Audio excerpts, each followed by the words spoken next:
Quero saudar os irmãos com a graça e a paz do Senhor Jesus. Também saudar os irmãos que nos acompanham pela internet. Hoje está orando pela palavra. Senhor, te agradecemos por tua palavra. Eu oro em nome de Jesus pedindo que o Senhor venha com o teu poder, que o Senhor venha com a tua graça, edificando a tua igreja. Nos dá sabedoria e entendimento, Senhor.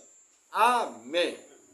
Amém, irmãos. Chegamos ao capítulo 18. Esse capítulo aqui ele vai falar de assuntos importantes. Lembrando que Jesus está caminhando sentido de Jerusalém. Jesus está caminhando sentido a cruz do Calvário e cumpriu o seu chamado. De cumprir aquilo que ele veio fazer. Agora, nessa caminhada, os evangelistas, eles vão registrando, cada um, a maneira que foi inspirado, temas importantes dos ensinos de Jesus Cristo. Amém? E aqui, o capítulo 18 começa assim. E contou-lhes também uma parábola sobre o dever de orar sempre e nunca desfalecer. O que nós temos que entender? Já era uma prática judaica, a oração. Quando nós vemos os salmos, a oração é presente em vários salmos. Quando nós vemos os patriarcas, a oração, nós vemos Daniel, ministério marcado por oração. Oração não é algo exclusivo do Novo Testamento, é algo exclusivo do povo de Deus. Oração é o nosso relacionamento com Deus. Quando eu leio a Bíblia, Deus fala comigo. Quando a palavra de Deus é pregada corretamente, Deus fala comigo. Quando eu oro, eu falo com Deus. E aí Jesus, ele traz uma história sobre orar sempre e nunca desfalecer, talvez. Um dos ministérios mais negligenciados na igreja moderna é o ministério da oração. As pessoas, em geral, acham que orar é chato. Acham que orar é difícil. Mas orar é um estilo de vida. O problema é que a nossa visão de oração é muito religiosa. Eu posso ter uma vida recheada de orações, orações feitas de maneira simples, de maneira bíblica, uma base bíblica e de maneira constante. Dia a dia, de acordo com que as situações vão acontecendo. E o texto abre com uma frase muito séria: orar sempre e nunca desfalecer. Quanto que Jesus ensina a orar? Sempre. Sem desfalecer. E aí o texto continua, versículo 2, dizendo: havia numa cidade um certo juiz, que nem a Deus temia, nem respeitava o homem. Veja que interessante. Aqui tem a figura de alguém muito importante. E Jesus vai logo no ponto. Veja, os juízes eram muito bem vistos. Ser juiz naquela sociedade antiga era um cargo de proeminência. Então o que Jesus ensina aqui? Olha, muita gente importante não está nem aí para Deus. Isso não é nenhuma novidade. Até hoje, muita gente poderosa não está nem aí para Deus. É muito difícil você conhecer alguém poderoso que teme a Deus. O máximo que eles vão ter é um conceito de uma religião distante de um Criador. Mas aquilo ali não reflete na sua vida. Alguns governantes até podem frequentar a igreja, mas você não vê Deus na vida dele. Isso em vários países, inclusive no Brasil. Entendeu? Eu lembro, nas últimas eleições, foi engraçado que houve o primeiro turno e um dos candidatos, engraçado, no dia seguinte foi para a igreja, coisa que ele nem ia e mesmo se dizia ateu. Aí a turma brincava, fulano já fez 2 milagres, o daqui foi para a igreja e o outro, entendeu? Então assim, em geral os poderosos não estão nem aí para Deus. E Jesus confirma isso, na figura desse juiz. O que não quer dizer que não possam haver pessoas poderosas que temam a Deus. Isso é outra história. Por exemplo, nós temos no Novo Testamento o cônsul Sérgio Paulo, que queria ouvir Jesus e foi salvo. E ele era um cônsul, um dos cargos mais importantes do mundo antigo. Em contrapartida, nós temos o rei Agripa. O rei Agripa, ele era letrado do judaísmo. E quando Paulo expõe o evangelho e fala, por pouco você quer que eu me torne cristão? Tipo, por isso aí que você está falando? Você quer que eu me torne cristão? Esse texto está até engraçado, né? Que tem gente que fala, nossa, por pouco que ele não creu. Não é isso que está falando. Agripa, como estudioso do judaísmo, ele chega para Paulo, Paulo, você quer que por esse pouco eu me torne cristão? Entendeu? Então você vê que realmente essa questão do poder e o evangelho, o poder pode sim concorrer com o evangelho. Jesus vai demonstrar isso numa sequência aqui. E aí no versículo 3 a história continua. Havia também naquela mesma cidade uma certa viúva que ia ter com ele, dizendo, faze-me justiça contra o meu adversário. A questão aqui nós não sabemos. Mas nós sabemos que viúvas eram extremamente necessitadas. E provavelmente essa viúva não tinha sustento, provavelmente era uma questão jurídica. E nessa questão jurídica ela precisava ter uma posição favorável. Então ela começou a procurar esse juiz, porque a causa dela não estava sendo julgada. Ela precisava de um auxílio. E aí o texto continua, versículo 4. E por algum tempo não quis atendê-la, mas depois disse consigo, ainda que não temo a Deus, nem respeito a homens, todavia, como essa viúva me molesta, hei de fazer-lhe justiça, para que, enfim, não volte e me importune muito. Olha que interessante, veja, ele não resolveu atender a mulher por ser bonzinho. Ele atendeu a mulher por interesse próprio, ela estava importunando. Inclusive, a tradução do original aqui, ela vai decorrer num termo judaico muito interessante, eu não sabia, aprendi isso essa semana. Tipo, ela vai me deixar com o olho roxo. Essa é a tradução do original, para vocês terem uma ideia como ela estava importunando ele, insistindo para que julgasse a causa. E aí ele afirma e fala, olha, eu não temo a Deus, eu não estou nem aí para ninguém, mas eu estou cansado dessa mulher me importunar. Então eu vou julgar a causa dela. Por motivos egoístas, por motivos fúteis, mostrando a sua dureza, mas ele resolve fazer isso. E aí o versículo 6 dá a explicação final. E disse o Senhor, ouvi o que diz o injusto juiz. E Deus não fará justiça aos seus escolhidos, que clamam a ele de dia e de noite, ainda que tardio, para com eles. Olha que interessante. Jesus usa o exemplo desse juiz iníquo. Jesus usa o exemplo desse homem que não teme a Deus. E ele está ensinando o quê? Veja, da mesma forma, vocês imaginam se um incrédulo, alguém que não teme a Deus, em cima da persistência, atende oração? Imagina Deus, que é o vosso Pai que está no céu. Se vocês perseverarem em oração, se vocês insistirem em oração, Ele não vai te atender. Jesus está usando um exemplo que todo mundo entende. É o mesmo exemplo da parábola do vizinho inoportuno. O que é a parábola do vizinho inoportuno? O camarada recebe uma visita a altas horas da noite, e aí ele vai na casa do vizinho bater para ver se tinha pão. E o vizinho fala, olha, eu já estou deitado na cama e já lavei os pés. Aí ele fala, olha, eu estou precisando de pão.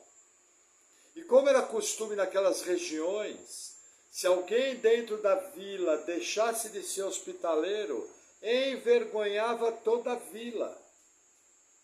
Era a responsabilidade da cidade receber os hóspedes. Vamos supor que eu recebesse alguém na minha casa. Se faltasse comida, você, meu vizinho, era envergonhado. Porque era seu papel me ajudar com comida para receber. E aí Jesus, nessa parábola, mostra que o vizinho ficou batendo, e como que o vizinho pediu era certo, o homem se viu obrigado a ceder os pães.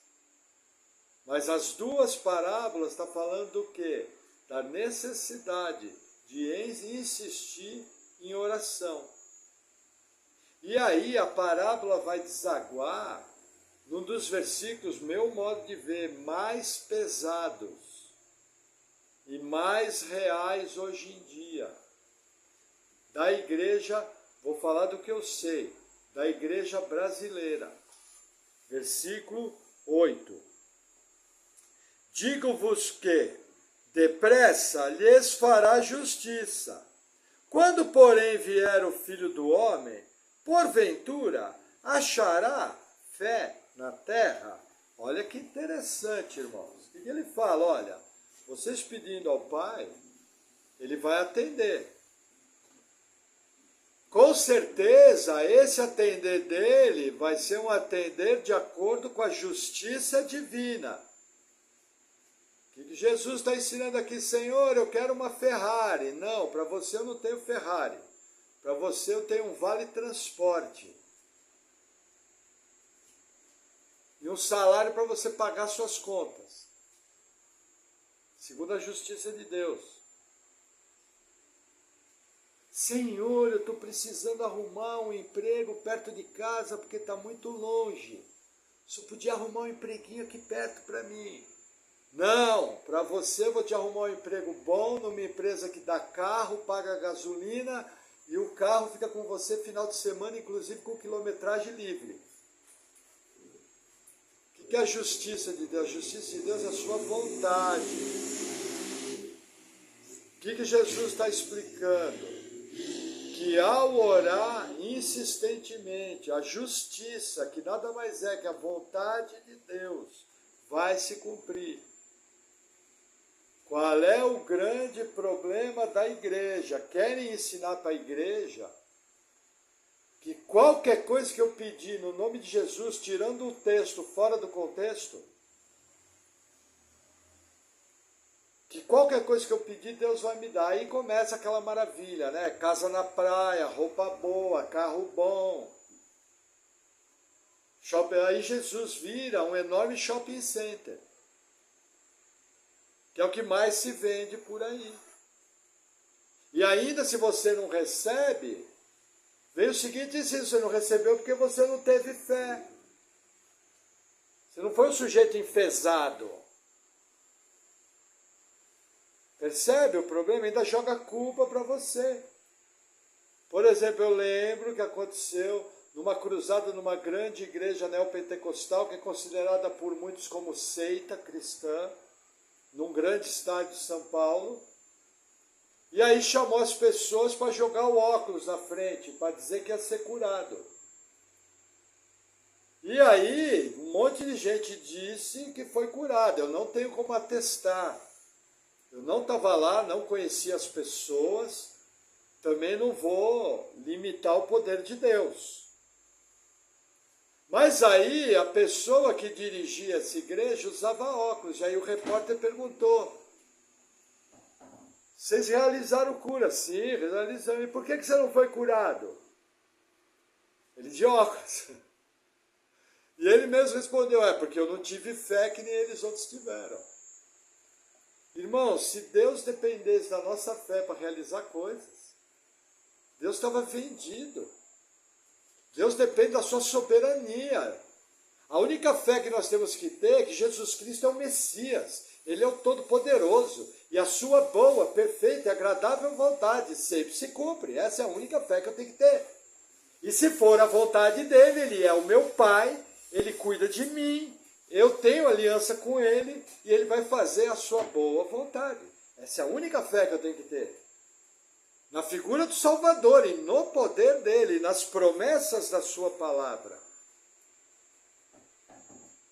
Percebe? Lembrando que precisa tomar cuidado com essa questão de promessa. Por exemplo, eu congreguei numa igreja que tem queridos irmãos, é uma igreja que eu sei que é honesta, que é séria, tem bom testemunho, mas a teologia tem pontos muito ruins. Entre eles, um que ensinava que ao ler a Bíblia, tudo que você via aqui que era promessa, você marcava um pezinho do lado e podia orar aquilo, que aquela promessa se cumpria. Isso é muito comum nos meios neopentecostais, pentecostais, inclusive históricos. Metodistas, batistas, irmãos, o nome batista não quer dizer mais nada. Outro dia um irmão foi visitar uma igreja batista, ficou horrorizado. Nós demos risada depois. Entendeu? Para não chorar, né? Então tem muita igreja histórica que está contaminada. A igreja presbiteriana nos Estados Unidos ordenou uma pastora homossexual. Apostatou. Presbiterianos, confissão de fé de Westminster. Eu tenho uma Bíblia de Genebra, coisa mais linda. Eu pego na Bíblia, só falta botar luva. Tanto respeito que eu tenho por aquela Bíblia. Entendeu?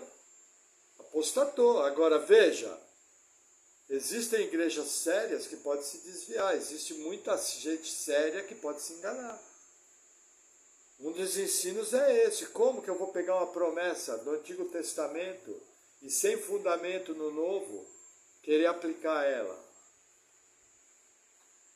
Te coloquei por cabeça e não por cauda. Darás emprestado e não tomarás emprestado. Isso é lei de Moisés. Qual é a promessa na área que nós temos no Novo Testamento? Promessa envolve tendo que comer, tendo que vestir, nisso dá graças.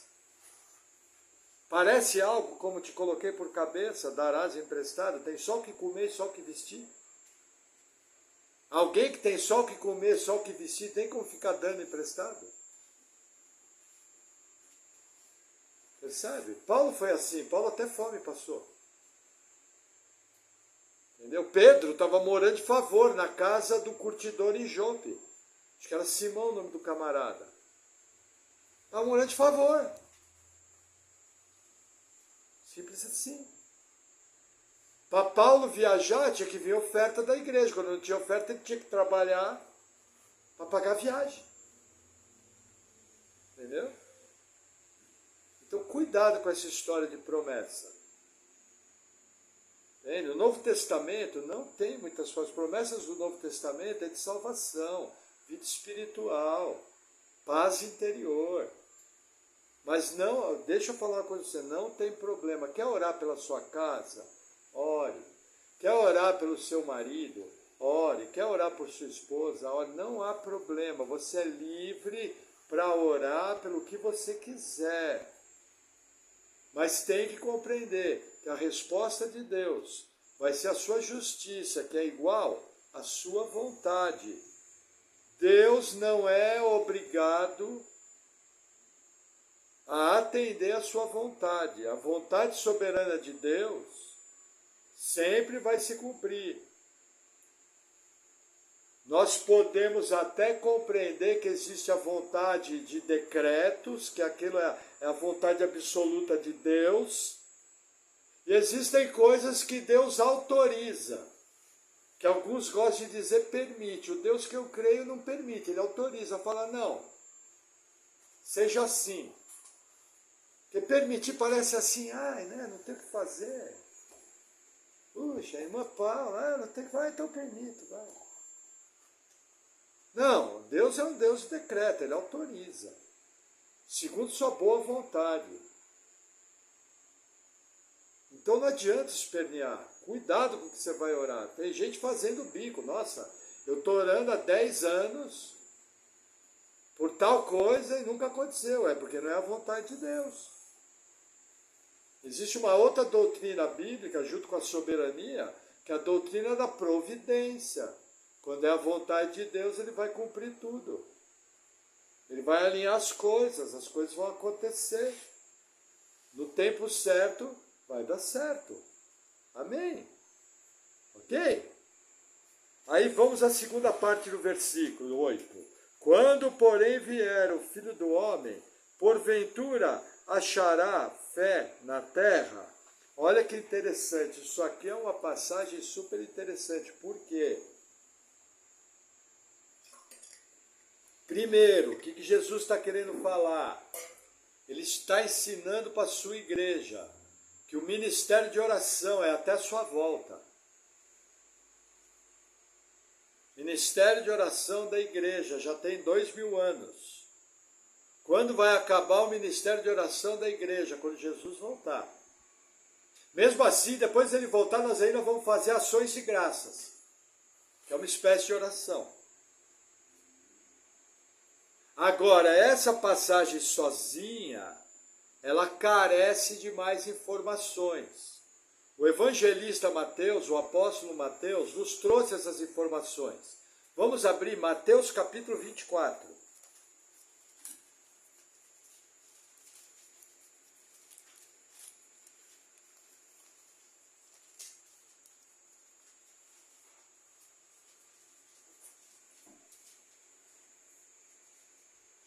Olha que interessante. Mateus 24, versículo 10. Mostrando a época da volta de Cristo. Nesse tempo, muitos serão escandalizados e trair-se-ão uns aos outros, e uns aos outros se odiarão, e surgirão muitos falsos profetas, e enganarão a muitos. Ó 12. E por se multiplicar a iniquidade, o amor de muitos esfriará. 13. Mas aquele que perseverar até o fim, esse será salvo. O que Jesus mostra? O ambiente. Na época da sua volta. Multiplicar da iniquidade. O amor se esfriando.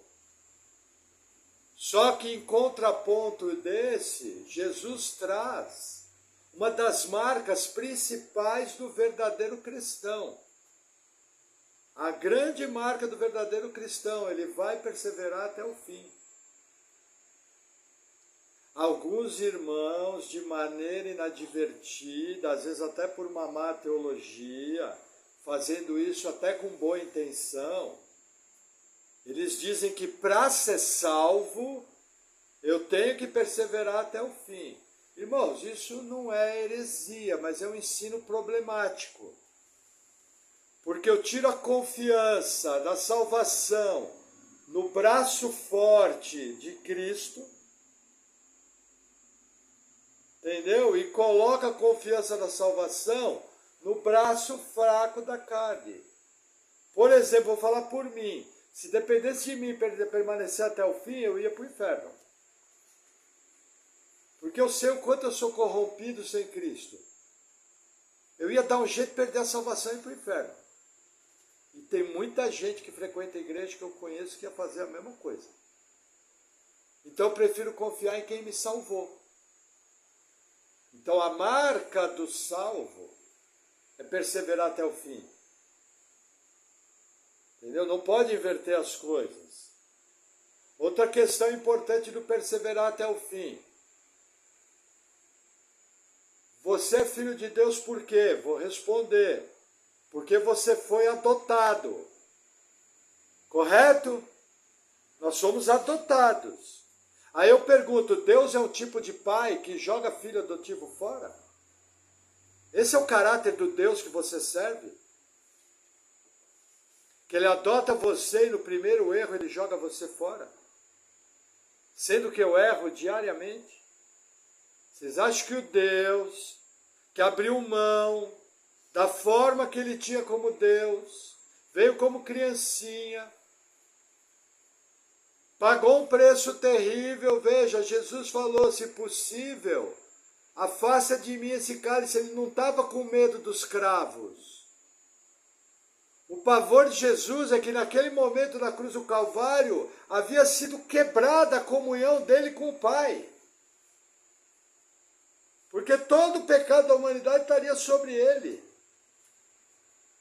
Deus meu, por que me desamparaste? Olha o que ele fez. Para daí, no primeiro erro, acordou de mau humor, brigou com a mulher, tá bom, você não é mais meu filho, joga de volta lá na FEBEM. Lá no mundão velho. Vocês acham que Deus vai fazer isso? O que Jesus falou? Vinde a mim, vós que estáis cansados e oprimidos. E aquele que vier até mim, de maneira nenhuma o lançarei fora. Jesus pode mentir?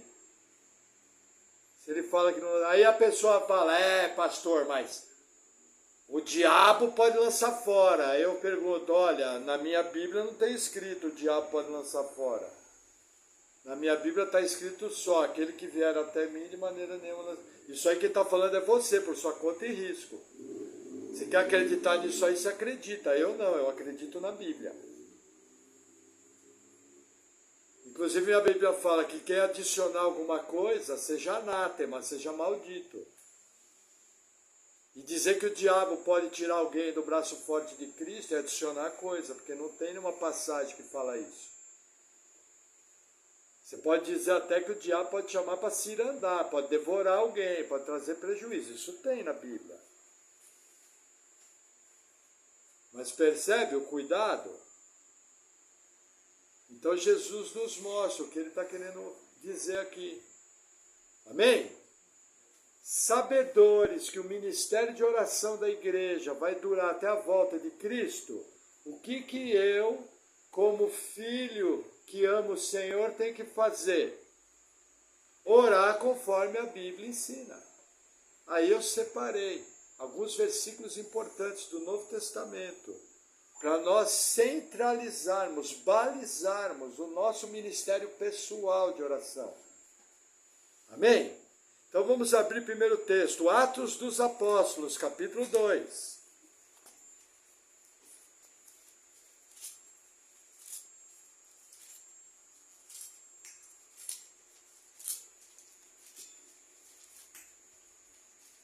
Atos 2, texto bem conhecido, versículo 42. Vamos ler o 41. De sorte que foram batizados os que de bom grado receberam a sua palavra. E naquele dia agregaram-se quase 3.000 almas e perseveravam na doutrina dos apóstolos, na comunhão e no partir do pão e nas orações. Até aqui. Como é que era a vida da igreja primitiva?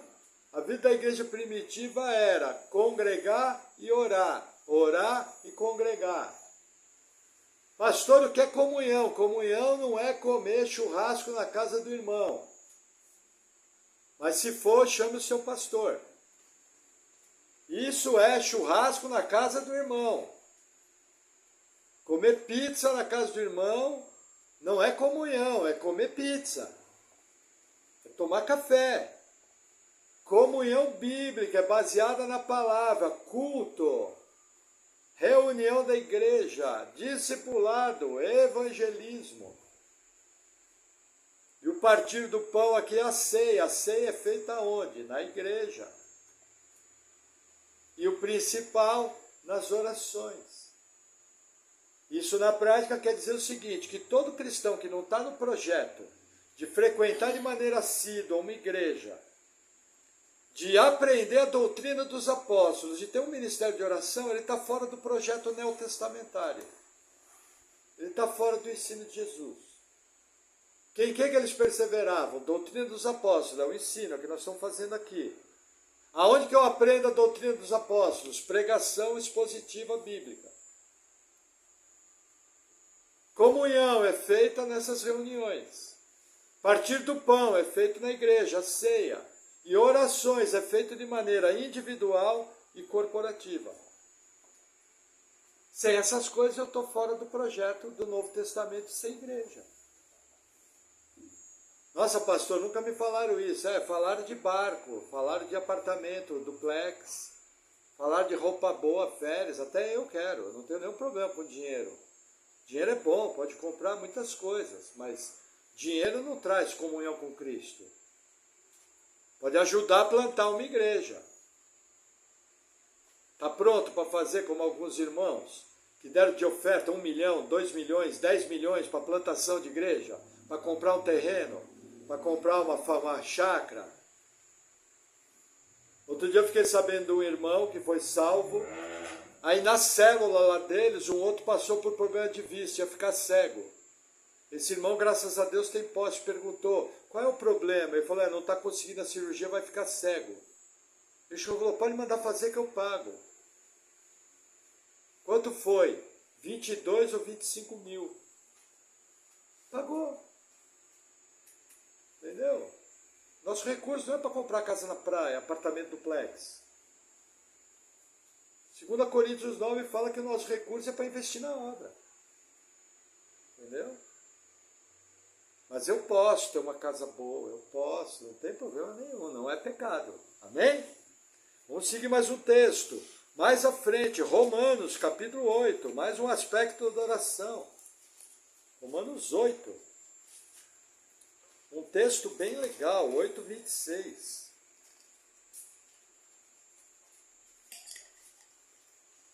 E da mesma maneira, também o Espírito ajuda as nossas fraquezas, porque não sabemos o que havemos de pedir, como convém, mas o mesmo Espírito intercede por nós com gemidos inexprimíveis. E aquele que examina os corações sabe qual é a intenção do Espírito, e é ele que, segundo Deus, intercede pelos santos.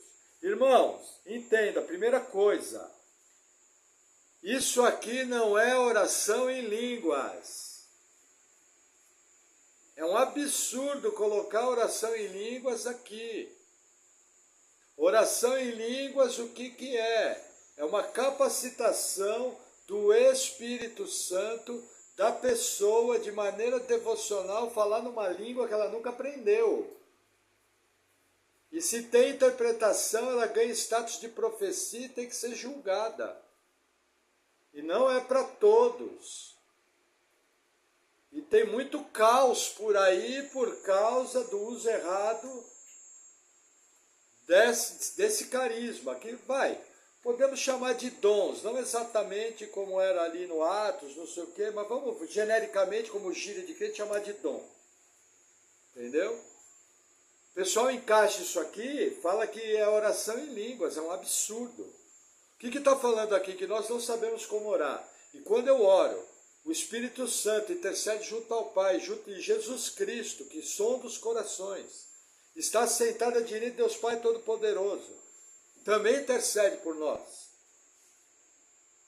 Provavelmente corrigindo. Por quê? Porque o contexto do texto fala, nós não sabemos como orar. Entendeu? Então o que acontece? Quando você ora, você tem o ministério do Espírito Santo e a intercessão de Cristo te auxiliando.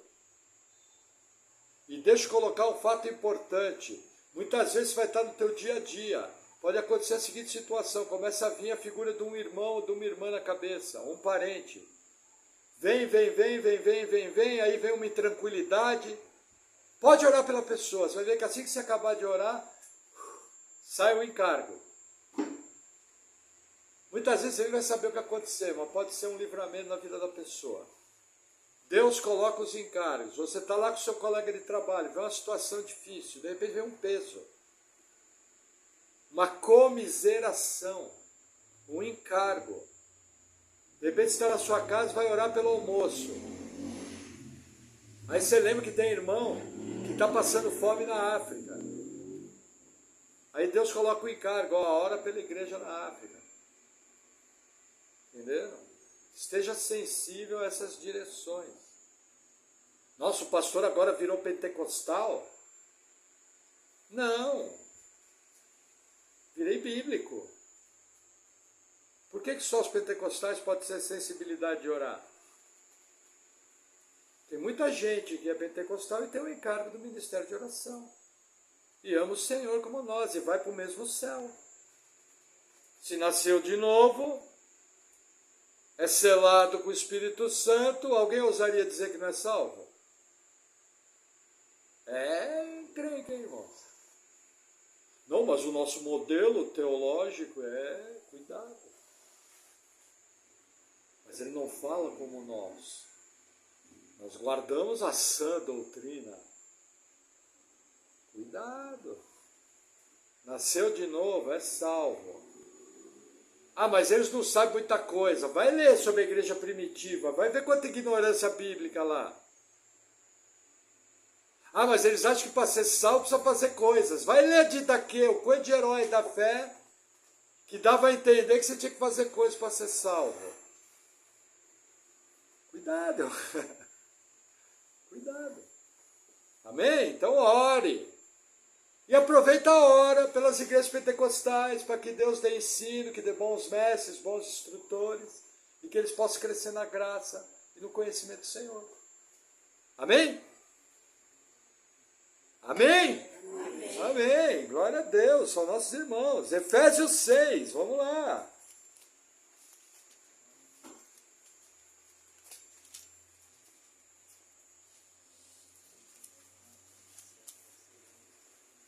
Versículo 18.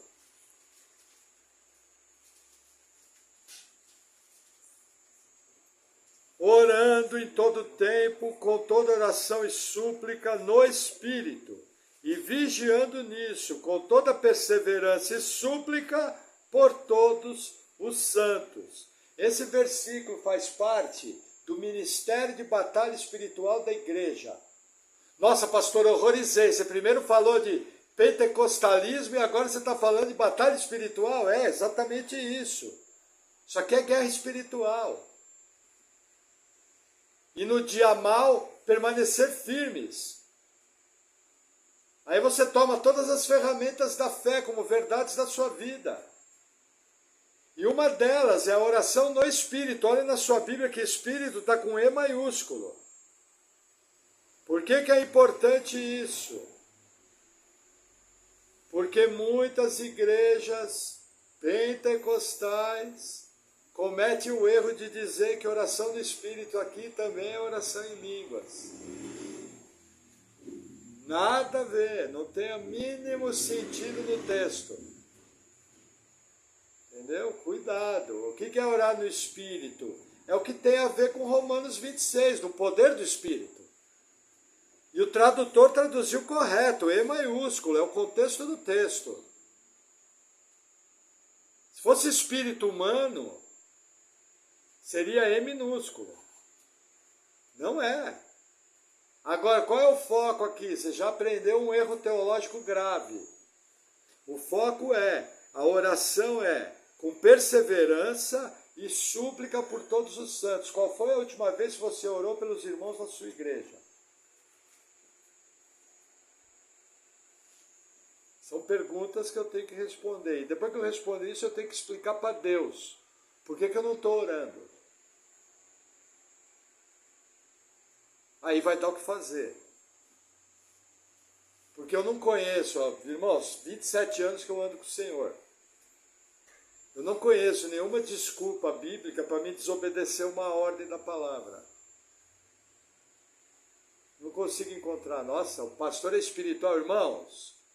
Última oração que eu fiz sobre o irmão da igreja, eu orei assim: Senhor, em nome de Jesus, eu oro pela vida de tal fulano, que o Senhor venha com o teu poder, livra ele de todo o mal. Amém. 11 segundos, 4 décimos e 25 milésimos. Parecia treino de Fórmula 1. Mas orei. Simples assim. Ah, pastor, mas você não é tão ocupado quanto eu. Todo mundo tem 24 horas. Todo mundo trabalha, todo mundo tem filho para criar, todo mundo tem conta para pagar, todo mundo tem tudo. É uma escolha pessoal. Mas aí é uma coisa pessoal de cada um. Mas o meu conselho é que você comece de maneira simples a usar as oportunidades de orar pela igreja e pelo ministério da igreja, que a continuação do texto ele fala também por mim, para que me seja dada a palavra para, com ousadia, fazer conhecido o mistério do Evangelho, pelo qual sou embaixador em cadeias. Confere aí se eu falei certo ou não. Paulo está pedindo para orar por ele. Falou, estou tomando couro, estou em cana. Chilindró, Bangu 2, por causa do Evangelho. Então ora por mim. Está cheio de líder, precisando de oração. Nossa, mas os líderes estão fazendo coisa errada. Ore para que ele se arrependa. Terrível coisa cair nas mãos do Deus Altíssimo. E quando um líder peca, a igreja sofre. Você não precisa concordar com o erro de líder, mas você pode orar. Senhor, dá arrependimento. Ah, você não conhece meu antigo pastor. É. Mas a natureza pecaminosa de todos nós eu conheço. Limpa o coração. Amém? Uma das maneiras de limpar o coração é orar pelas pessoas que te causaram problemas. Uma ótima ferramenta. Vamos avançar mais um pouco. Filipenses, capítulo 4. Deixa eu correr aqui. Eu pensei que em 40 minutos fechar a palavra. Pastor, tá louco. Falei para minha mãe, hoje fica tranquila que é 40 minutos. Ainda faltam 39 passagens, brincadeira. Filipenses 4, versículo... Cuidado aí, irmão. Filipenses 4, versículo 6. Diz assim: Não estejais inquietos por coisa alguma. Antes as vossas petições sejam em tudo conhecidas diante de Deus, pela oração e súplica com ações de graças. Irmãos, quando você tem problema, está ansioso, ore. Essa oração a Deus vai trazer paz. Olha o versículo 7. E a paz de Deus, que excede todo entendimento, guardará os vossos corações e os vossos pensamentos em Cristo Jesus. O que é essa paz? Você orou, ficou inquieto. Você lembra, não, eu orei, Deus cuida de mim. Ele é meu pai. Tudo está no controle dele. Senhor, lembra de mim, hein? Estou orando de novo, não por causa que eu não tenho fé no Senhor, é que a minha fé é pequena, viu? O Senhor só sabe, eu sou um poço de intranquilidade. Ansiedade é o meu nome, então eu já estou orando de novo. Ó, esquece não, hein? Tem algum problema? Mas o problema é que você fica ansioso e não ora. Amém? Vamos lá, vamos seguir um pouco mais. Colossenses 4, a próxima carta. Colossenses 4, versículo 2. Diz assim: Perseverai em oração, velando nela com ações de graças, orando também juntamente por nós, para que Deus nos abra a porta da palavra, a fim de falarmos do mistério de Cristo, pelo qual estou também preso. O que ele está falando aqui? Perseverança. Perseverança por quê? E oração pela igreja. Que mais? O ministério. Ele não pede nem para ser solto. Aqui nessa passagem. Numa outra ele fala que tem orado para ser restituído a eles. Mas aqui ele não pede nem para ser solto. Ele pede só para ter oportunidade de pregar. Irmãos, ele pregou para toda a guarda pretoriana. Essa semana eu ouvi um testemunho de um pastor na Colômbia. Ele foi sequestrado por uma guerrilha comunista. E aquela guerrilha comunista pediu resgate e ordenou que todos os missionários daquela missão saíssem do país. Aquela missão não pagava resgate. E os missionários não saíram do país. E aquele homem conseguiu escrever uma carta para sua mulher, quando foi para pedir. E ele chegou para ela e falou: olha, eu lembrei de Paulo, que Deus me deu a oportunidade de pregar para esses homens, como Paulo pregou para a guarda pretoriana. 47 dias depois ele foi executado com um tiro na nuca. E a consequência disso nós vamos saber só no céu. Mas ele estava preso, em risco de vida, feliz, e pediu oração para poder anunciar o Evangelho. É coisa de outro planeta, né? Histórias como essa confrontam o meu cristianismo. O meu cristianismo. Quando eu olho coisas assim, eu procuro oportunidades o tempo todo de evangelizar. É o mínimo que eu posso fazer em respeito a esse irmão. É o mínimo. O camarada morreu igual um porco, com um tiro na nuca, nunca mais de sua família. A família dele ficou sem pai. Ele não cometeu crime nenhum. Homens que o mundo não merecia. E aí eu fico fazendo frufru para fazer uma simples oração pela minha igreja, pelo meu pastor, pelo meu irmão, pelas igrejas da minha cidade. Senhor, abençoa os pastores dessa cidade. Ensine e capacita, em nome de Jesus. Quantos? 4 segundos, 2 décimos. Vai virar tudo fã de Fórmula 1 aqui. É a Fórmula 1 da oração, do pastor Maurício, misericórdia. Mas sabe por quê que muitas vezes nós não oramos? Porque cai lá na primeira passagem. Porque nós estamos permitindo, pela correria do dia a dia, o nosso amor esfriar. E se eu permitir, eu vou viver, se eu escolher a palavra certa, eu vou viver uma sombra do que é o Evangelho. Porque um crente que não ora não está vivendo no Evangelho. Ele está enganando a si mesmo e está acumulando sobre si um juízo que ele vai receber diante de Jesus Cristo. Jesus Cristo vai olhar na cara do crente e falar: servo mau. Você vai ser salvo porque eu te salvei. Mas se dependesse de você, ia todo mundo para o inferno. Vai ser salvo como que pelo fogo. Porque não vai ter obra nenhuma. Camarada não ora nem pela família dele, o problema que o filho teve na escola. O filho está recebendo bullying. Ele não ora, ensinando o filho: filho, vamos orar, que Jesus vai te guardar. Percebe? Isso é cristianismo. Isso é o que salta da Escritura. O problema é que o meu projeto, irmãos, eu me coloco junto. O meu projeto muitas vezes não é servir a Cristo, é servir a mim mesmo. Eu estou sentado no trono. Porque se eu tivesse preocupado em servir a Cristo, eu ia no mínimo tentar atender isso. Sabe? Ia orar mais, ia compartilhar o Evangelho de maneira simples. Vou dar um exemplo. Outro dia eu estava vendo um pastor contando, e aí a pessoa falou que tomou aquele chá, o Santo Daime. Aquilo ali é doutrina de demônios. Quando a pessoa toma aquilo, ela entra no mundo espiritual por poder demoníaco. É um alucinógeno. Aí esse pastor, quando ouviu, chegou para ele e falou: ó, você sabe que você entrou no mundo espiritual, né? Aí a pessoa respondeu para ele: eu sei. Aí ele falou: você sabe que essa entrada nesse mundo espiritual foi através de um poder demoníaco, né?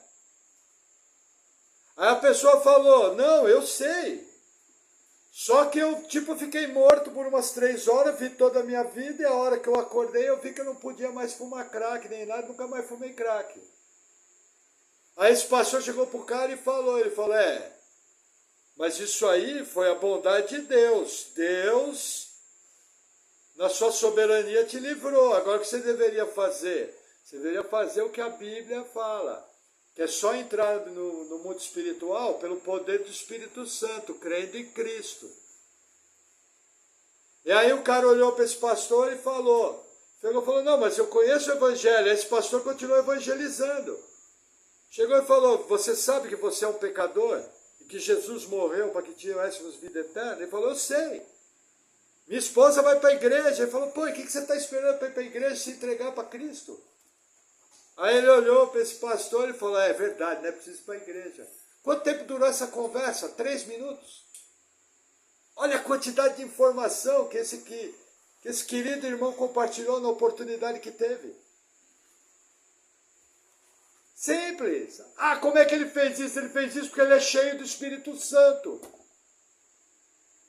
Você só pode fazer isso se você tem comunhão com o Espírito residente, através de disciplinas espirituais. Se você quer ser espiritual, você precisa ter intimidade com o Espírito que é santo. Nossa, hoje o pastor está pentecostal demais. Tá bom. Então é bíblico. Percebe? Amém? Vamos ao último texto, vai? Deixa eu escolher bem aqui. 1 João 5,14. Vamos ficar 4 textos para trás. Vamos lá em 1ª Epístola de João.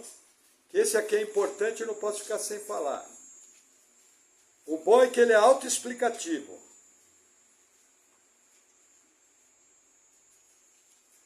1 João 5,14. E esta é a confiança que temos nele, que se pedirmos alguma coisa, vírgula, segundo a sua vontade, vírgula, ele nos ouve.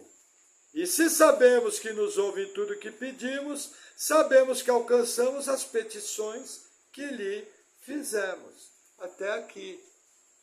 Irmãos, o que João está ensinando? Tudo que você pedir, 100%, que for a vontade do Pai, ele vai responder. 100%. Ah, Deus não respondeu. Simples, é porque não era a vontade dele. Simples assim. Ou não é o tempo. Mas entenda, quando você ora a vontade de Deus, ele atende. Esse versículo, de maneira simples, explica isso. E isso é o maior reforço para o ministério de oração. Sabe o que eu faço? Eu dou tiro para todo lado. Sabe metralhadora maluca de desenho animado? É o que eu faço. Passou na cabeça, eu oro. E tudo oração esforofobética, 3 segundos e meio. Olha por tudo. Muito rápido. Bem carnalzão mesmo. Tipo, deveria gravar para mostrar as piores orações do pastor Maurício. Mas eu oro, porque eu tenho confiança que Deus está me ouvindo. E se for vontade dele, ele vai cumprir. Não importa a palavra bonita, não importa muita palavra, não importa nada. Importa eu crer. E ser habitado pelo Espírito do Senhor. E orar com confiança, que a vontade dele, que é boa, que é perfeita e que é agradável, sempre se cumpre. A grande pergunta é, primeiro, porque nos ouvem na internet, você já recebeu a Cristo no seu coração como Senhor e Salvador de sua vida, se arrependendo dos seus pecados? E você que é crente, você entende a responsabilidade que você tem do ministério de intercessão e da oração pela igreja? Amém? Vamos orar. Senhor, obrigado por tuas palavras, que o Senhor venha nos fortalecendo nesse ministério tão importante e que o Senhor venha nos perdoando as vezes que somos negligentes. Ajuda-nos na nossa pequenez, que nós possamos ser abundantes em toda boa obra. No nome de Jesus, amém. Amém. Glória a Deus. Amém.